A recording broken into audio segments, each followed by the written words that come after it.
Here is Brexit leader Nigel Farage of England discussing how he was recently debanked from the corporation with whom he was doing business for 43 years. But actually, truth is, I'm not full of the joys of spring. I've been living with something for the last couple of months that may well fundamentally affect my future career going on from here and whether I can even stay living in this country. I have been with the same banking group since 1980.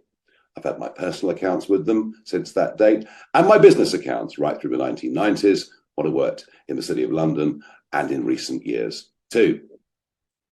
I'm with one of the subsidiaries of this big banking group, one with a very prestigious name, but I won't name them just yet.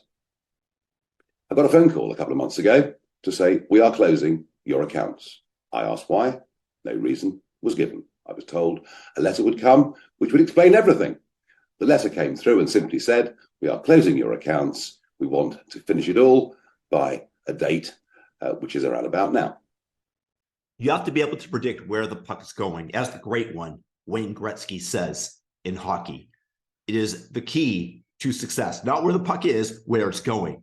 And in an increasingly centralized world where technology is controlled by a small number of companies, it is becoming easier for those corporations to silence dissent and control the population in doing so.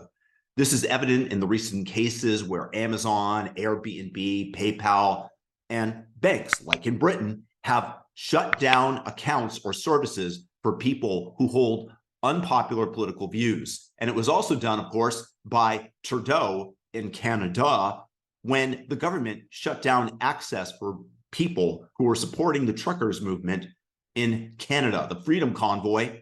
The small fringe minority of people who are on their way to Ottawa or who are holding unacceptable views that they're expressing, unacceptable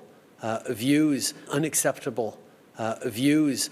Well, they stamped down on those freedoms, didn't they?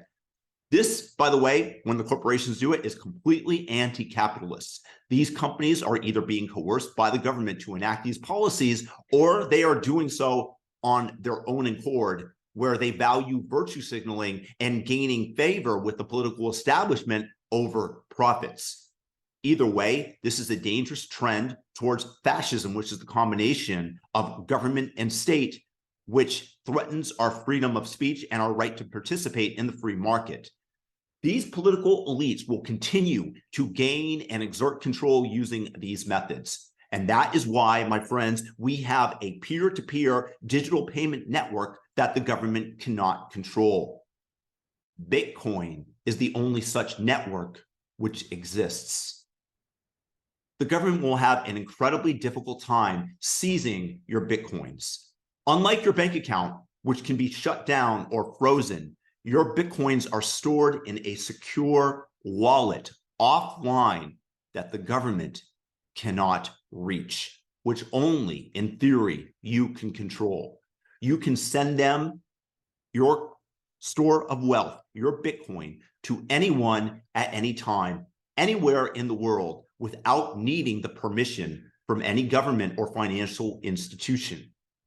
Bitcoin is the life raft in the coming deluge of totalitarianism. It is the only way to protect your freedom and your financial sovereignty in a world where the government is increasingly trying to control our lives. To those of you cheering on the cancellation of Brexiteers and other people whose political opinions you disagree with, remember that the leftists will not hold power forever. And once you have created the machine that can be used to destroy people's lives, it will be easy to use it against you as well. Protect your freedom, protect your liberty and your self-sovereignty, and make sure to investigate Bitcoin and get off of the zero. Just buy a little bit.